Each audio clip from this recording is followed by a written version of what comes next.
Louisville calls itself a southern city, but it sits closer to Canada than to New Orleans. It stayed loyal to the Union while running one of the largest slave markets in the South, and it was founded as a deliberate military lie on an island that doesn't even exist anymore.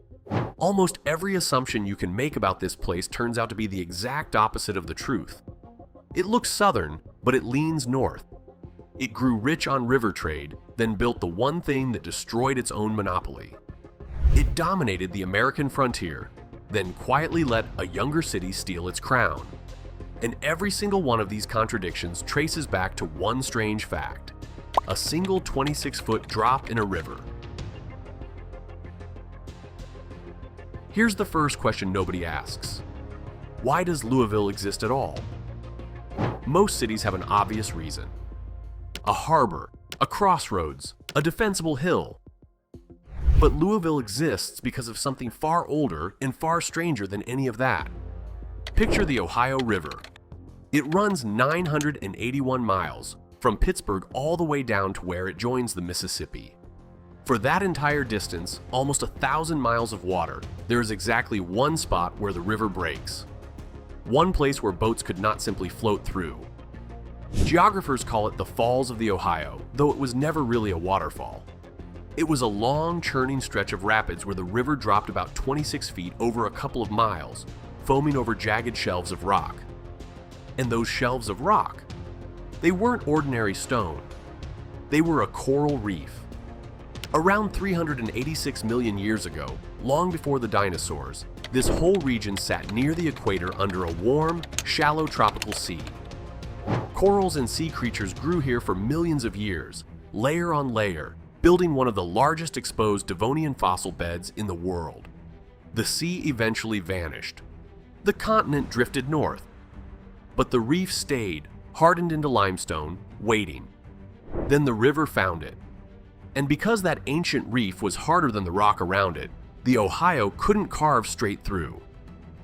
Instead, it tumbled over the top, breaking into rapids, the only natural barrier across the entire river.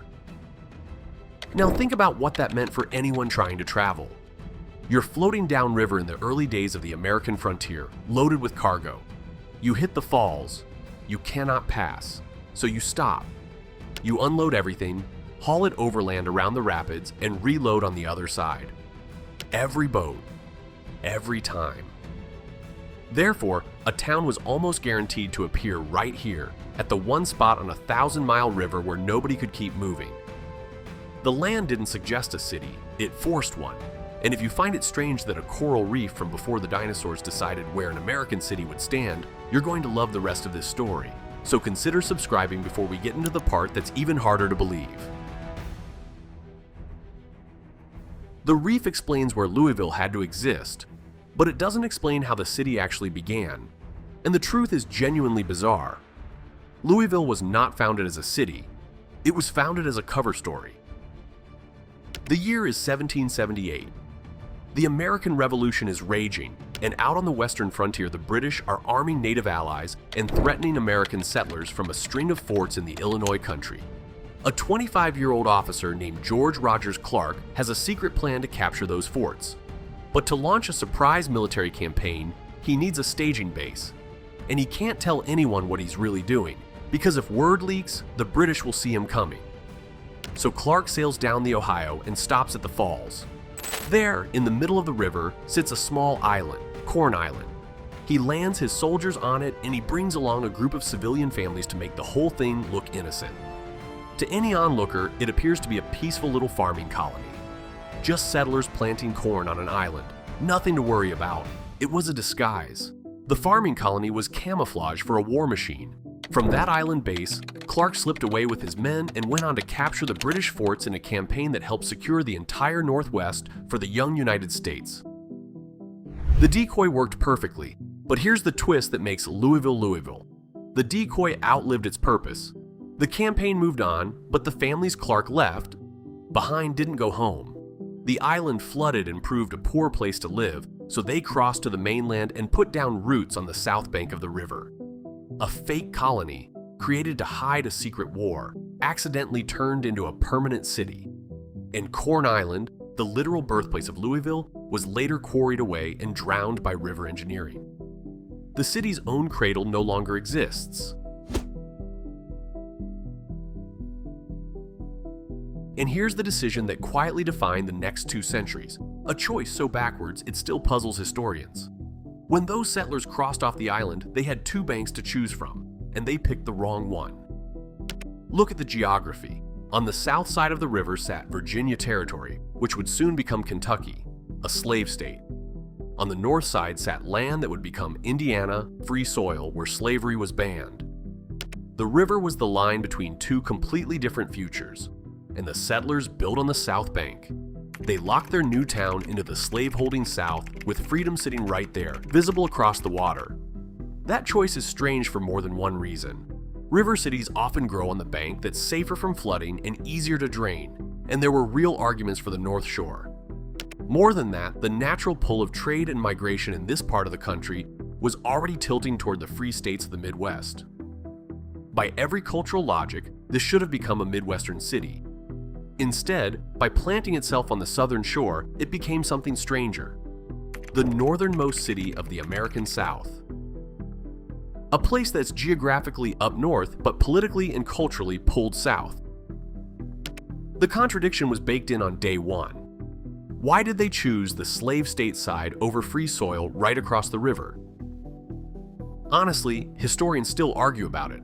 Land claims, existing surveys, the pull of Virginia's government, simple habit. There's no clean answer. So I'm genuinely curious.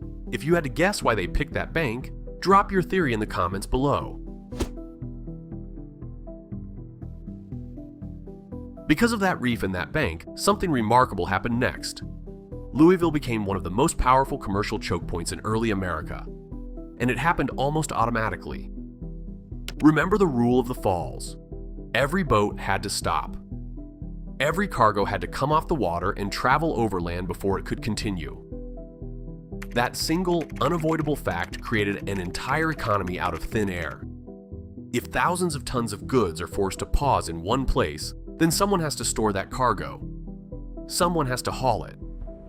Someone has to feed and house the men doing the hauling, repair the boats, and broker the deals.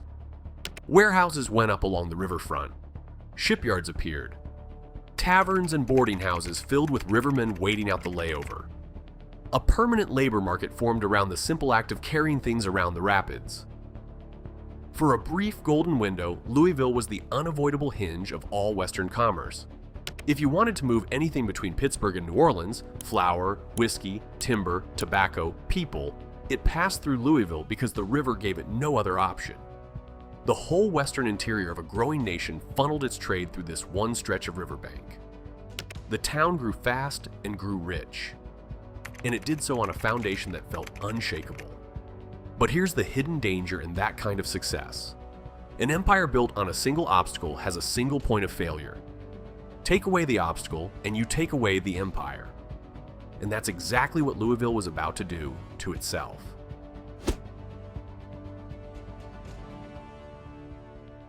In 1830, Louisville completed a project that engineers across the country celebrated as a triumph, and it was the beginning of the end of its monopoly.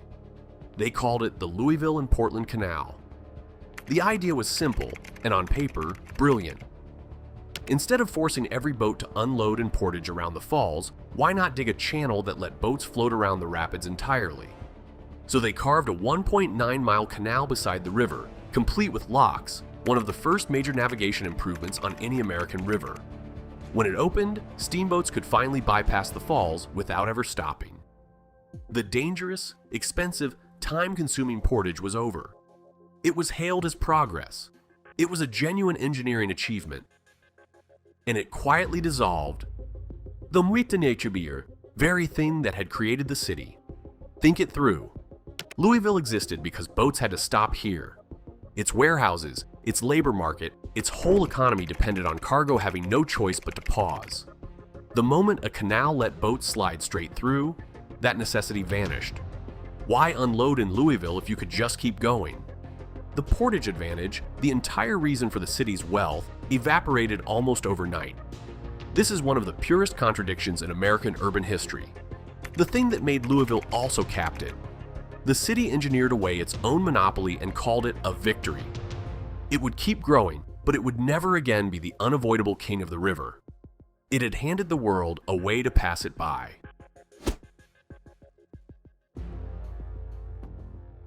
But the deepest contradiction in Louisville isn't about rivers or canals at all. It's about a single city being two opposite things at the very same moment. And nowhere does that show more sharply than during the Civil War. Kentucky was a slave state, but when the country split apart, Kentucky did not join the Confederacy. It stayed in the Union, and that decision mattered enormously. Abraham Lincoln himself reportedly said that losing Kentucky was nearly the same as losing the whole war because of where it sat and what it controlled. So Louisville spent the war as a crucial Union stronghold, a massive supply depot funneling troops and materials south to the front lines. Now hold that image in your mind and add the other half. At the same time that Louisville served the Union, it was also running one of the largest slave markets in the Upper South. Human beings were bought and sold in this Union-loyal city, sometimes within sight of the same river that just across the water marked the edge of free soil. The city was, in the same breath, a vital engine of the Northern war effort and a thriving center of the institution that war was tearing the country apart over. That tension didn't end neatly when the fighting stopped. The contradiction ran so deep that Kentucky didn't formally ratify the 13th Amendment, the one that abolished slavery, until 1976. Read that again. More than a century after the war ended, more than 100 years after slavery was actually abolished everywhere, the state finally got around to signing the document on paper. A Union city that sold human beings in a state that took until the era of color television to officially say slavery was over. There is no tidier place in America for that kind of split. So here's the question that should be bothering you by now. Louisville dominated Western commerce. It sat at the one choke point on the great river of the interior. So why isn't Louisville the Chicago of America today? Why did the giant stay relatively small? The answer is that the rules of the game changed, and Louisville's greatest strength stopped mattering. For decades, the river was everything. It was the highway, the lifeline, the source of all that early power. But after the Civil War, a new technology rewired the entire country: the railroad. And railroads don't care about rivers. They don't need to stop at the falls. They can run wherever the tracks are laid in whatever direction the money points. And the money pointed north.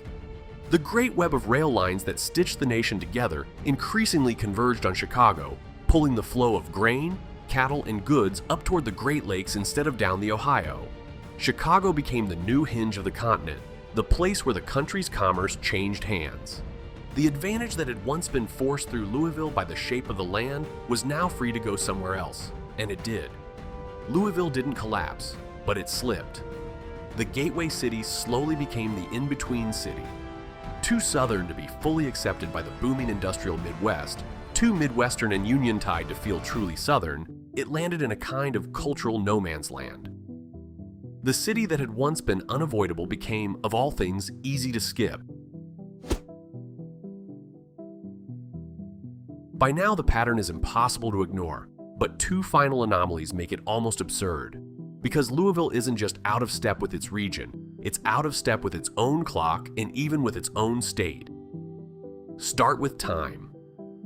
For most of its history, Louisville ran on Central Time, like much of the territory to its west. But in 1961, the city did something unusual. It jumped to Eastern Time, deliberately resetting its clocks to line up with the business hubs of the East Coast. It wanted to be on the same schedule as the markets it traded with. That single decision was so specific, so particular to this one place, that Louisville earned its very own entry in the world's official time zone database. A one-of-a-kind designation just for it. Most cities are a footnote inside a region's time zone. Louisville is its own line item in the global registry of time. Then there's the matter of the capital. Louisville is, by a wide margin, the largest city in Kentucky. You would assume the largest city is the capital. It isn't. The capital is Frankfort, a town so small that many Americans have never heard of it. When Kentucky was choosing its seat of government, the decision came down partly to which place offered the better deal in land and construction support, and tiny Frankfurt won out over its giant neighbor. So the biggest city in the state has never run the state.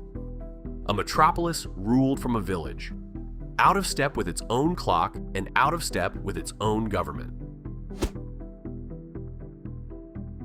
And then, in 2003, Louisville pulled off the strangest growth spurt of any major American city. It became dramatically bigger overnight without a single new person moving in. Here's how. That year, the city of Louisville officially merged with the surrounding Jefferson County, combining into one consolidated government. And on paper, the effect was spectacular. Overnight, Louisville leapt from roughly the 65th largest city in the United States to around the 18th. In a single administrative stroke, it vaulted past dozens of cities that had spent generations growing the normal way. Suddenly, Louisville was rubbing shoulders in the rankings with the big leagues. But it was, in a very real sense, a statistical illusion. The merger drew a bigger box on the map and counted everyone inside it, but the actual fabric of the place didn't transform. Dozens of independent suburban towns inside the county kept their own governments, their own boundaries, their own identities. They didn't dissolve into Louisville. They just got included in its head count. So the city became a megacity on the ranking charts while remaining, on the ground, a patchwork of separate little municipalities going about their own business. It's the perfect Louisville move. Even its size is a contradiction, genuinely huge by one measure, genuinely fragmented by another, depending entirely on how you choose to look at it. The number went up. The reality stayed complicated. And just when you'd think geography was done with this city, it did something it almost never does for anyone. It proved Louisville's destiny a second time.